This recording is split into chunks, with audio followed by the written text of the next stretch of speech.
El mercado de trigo se encuentra en niveles estables de oferta y demanda a nivel internacional. Sin embargo, en nuestro país, por condiciones climáticas y políticas, la superficie cultivada está muy por debajo de su potencial. Gustavo López, un verdadero especialista, a continuación en AgroTV analiza la situación del mercado nacional e internacional de granos y alerta sobre una futura problemática, la falta de abastecimiento a nuestro principal cliente, Brasil. Las estimaciones para la producción mundial de trigo continúan marcando nuevos récords y ya superan las 708 millones de toneladas. Sin embargo, con una demanda firme, los precios se mantienen. Gustavo López analiza el panorama local y sus implicaciones en la rotación.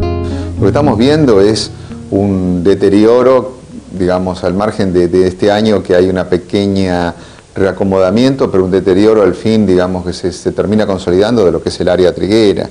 Estamos hablando de, en el mejor de los casos, una superficie de 3.800.000 hectáreas, cuando en realidad el promedio de las últimas 2 décadas, no creo equivocarme en ubicarlo en torno a los 5,5 millones, 6 millones de hectáreas, con lo cual la caída ha sido bien significativa. En este ciclo en particular, bueno, se ve una serie de deterioro en los cultivos producto de los problemas climáticos en gran parte de la región pampeana, y hoy estamos estimando en torno a los 9 millones y medio de toneladas como producción final.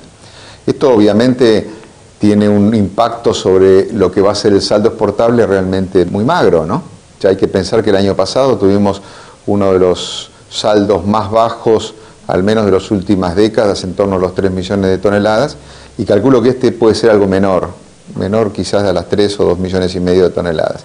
La primera lectura que uno hace en esto, si bien desde el punto de vista oficial se habían otorgado, o se habían abierto en realidad originariamente 5 millones de toneladas de ROEs, va a ser difícil poderlos cumplir, tanto y en cuanto calculo, insisto, que a lo sumo será la mitad del saldo exportable.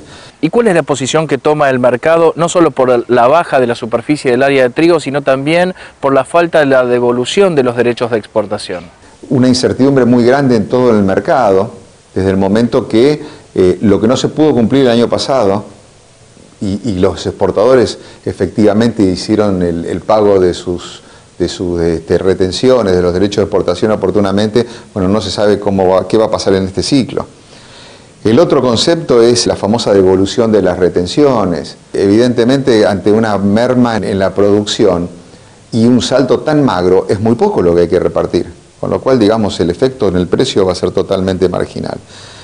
Y finalmente, yo creo que uno de los temas más complejos en este mercado es que para asegurar justamente lo que es el mercado interno o la mesa de los argentinos, ¿no?, va a haber una reducción y seguramente una cuotificación de ese saldo exportable, lo que va a llevar a que nuestro principal comprador, que es Brasil, se va a ver realmente muy limitado en su nivel de importación. ¿Cuáles son los volúmenes de trigo que se comercializó a Brasil la campaña pasada y cuánta de esta demanda es procesada anualmente? El año pasado solamente se le pudo vender a Brasil un 30% de lo que ellos consumen habitualmente. Ellos están en el orden de los 8 millones de toneladas y solamente se le pudieron vender cerca de 2,5 millones de toneladas, con lo cual tuvieron que salir al mercado mundial, básicamente Estados Unidos, Canadá, incluso a Rusia, la ex Unión Soviética, porque también hubo algo de Ucrania, con unos costos altísimos en materia de fletes y demás. Y yo creo que va a ser un segundo año donde tampoco se van a poder atender las necesidades de nuestros socios en Mercosur, y que además en alguna medida lo que termina es corroborando el hecho de que los aranceles externos comunes que se negociaron en este mercado común lamentablemente no tienen validez. O sea, hoy no existe un arancel externo común desde el momento que no hay una oferta tan clara. Y en un mundo en constante crecimiento a nivel producción, ¿cómo se encuentran hoy las relaciones stock-consumo y la demanda futura y el precio de los commodities? El mundo está creciendo en producción, es correcto, digamos, después de un año como el pasado que fueron producciones bajas, pero está creciendo también mucho la demanda.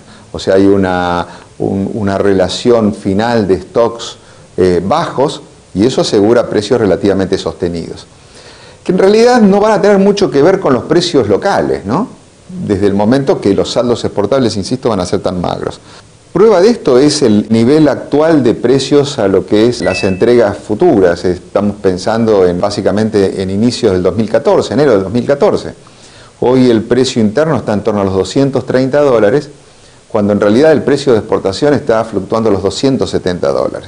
Esto pone de manifiesto, bueno, esa incertidumbre a que hacía referencia entre los operadores, por un lado, y también, en alguna medida, por los molinos en forma interna, a partir de lo que fue un ciclo tan distorsionado como el actual, donde se llegaron a pagar valores realmente insólitos, en torno a los 400, y se siguen pagando valores realmente descabellados, $450. Parecería el mejor de los niveles FOB de otros productos, justamente no del trigo, ¿no? O sea, nos encontramos con, en síntesis, un mercado, yo diría, bastante sano desde el punto de vista mundial, con muchas oportunidades, pero lamentablemente con un área en Argentina muy limitada y con una producción que, sumado a los problemas climáticos, se va a ver también reducida, con bajos saldos exportables y pocas posibilidades de nuestra inserción en el mundo. La reducción del saldo exportable de trigo argentino ha venido repercutiendo en Brasil. López analiza los riesgos de seguir con esta inestabilidad. Desde el punto de vista del aspecto agrícola con Mercosur, cada vez estamos más alejados, ¿no?, de los integrantes. O sea, los dos líderes, Brasil y Argentina, tienen más aspectos competitivos que complementarios. Si existía alguno complementario era el trigo, y esto se está perdiendo año tras año. Muchos competitivos, decía, por el hecho de, bueno, básicamente la soja, donde somos dos grandes productores, que en los últimos años se suma el maíz. Nosotros solíamos tener un mercado importante en Brasil, sobre todo lo que era el noreste de este país, donde accedíamos con un volumen importante año tras año, y el crecimiento tan importante que le han dado a toda la agricultura en su conjunto y en especial a los commodities estos últimos años en este país, ha hecho que Brasil se transformara no solamente en un país que se autoabastece totalmente, sino que tiene una generación de saldos exportables enorme. Con lo cual, Brasil por un lado, Paraguay, que es otro de los grandes competidores, obviamente en menor medida, pero digamos con una soja que sigue creciendo en ritmo acelerado, incluso con trigo, con sorgo, otros productos, y Uruguay, donde en realidad cubre en algunos momentos los baches de trigo que produce Argentina, hace que seamos un mercado, digamos, al menos desde el punto de vista agrícola, más competitivo que complementario, ¿no? En girasol tenemos el fantasma de lo que es Rusia y Ucrania, ¿no? En realidad, hasta hace pocos años, y justamente te diría no más de una década, quizás menos, en un quinquenio, teníamos una participación muy activa en el mercado. La seguimos teniendo, pero el crecimiento de lo que ha sido Rusia, pero particularmente Ucrania en este mercado, ha sido realmente enorme. Entre los dos están explicando casi 20 millones de toneladas de una producción que está en el orden de los 37 y 38 mundiales. Con lo cual hay que verlo y muy de cerca. Esto presiona sobre los precios y presiona básicamente en su principal subproducto, que es el aceite de girasol. Uno piensa en soja, piensa más en harina, piensa en girasol, piensa más por una cuestión de extracción. Hay que pensar que prácticamente la mitad del girasol es aceite, con lo cual, digamos, estamos muy dependientes de esto. Y dependiente además de los restos de los aceites, el aceite de palma, que es un poco el que marca el derrotero en materia de precios y sobre todo los pisos en materia de aceites, que se está dando una buena producción en Malasia, Indonesia, y un aceite que, si bien tiene buenas características, en realidad es superior al resto, de pronto no encuentra un valor tan claro, no encuentra una prima así clara en materia, digamos, de precio, justamente por el hecho de haber una producción tan importante, una oferta tan importante y precios deprimidos de sus sustitutos. Hoy el girasol, te diría que está en torno a los $245, $250 como hipótesis para lo que es el próximo año. Ahí vemos ya una merma respecto a lo que es la soja. Esto le resta incentivos a los productores, o por lo menos limita al girasol a sus zonas tradicionales. Seguramente seguirá siendo buena la producción en el sudeste de la provincia de Buenos Aires, quizás en el oeste y parte de La Pampa, pero digamos ya en competencia con otros cultivos de una manera más clara, ¿no? Después de 2 campañas de bonanza atada a la caída en los precios de los cultivos forrajeros en el mundo, la cebada tendrá una menor superficie y producción en la Argentina. El panorama de cebada en realidad difiere totalmente de los últimos 2 ciclos.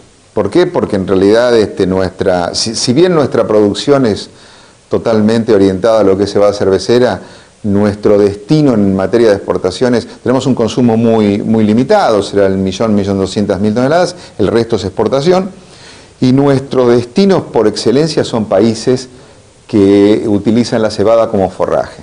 El principal mercado es Arabia Saudita, que este año se llevó cerca de las 1.800.000, casi 2 millones de toneladas, básicamente como forraje.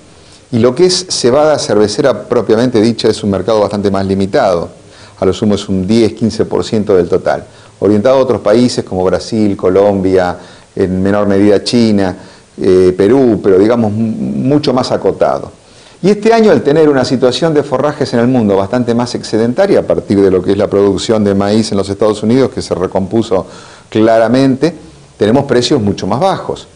Recuerden que la cebada hasta el año pasado incluso tenía precios superiores al trigo, en torno a los 200, 210 dólares. Hoy la cebada se está negociando en lo que es el disponible en torno a los 170 y es un valor que prácticamente se mantiene en el tiempo para el próximo ciclo.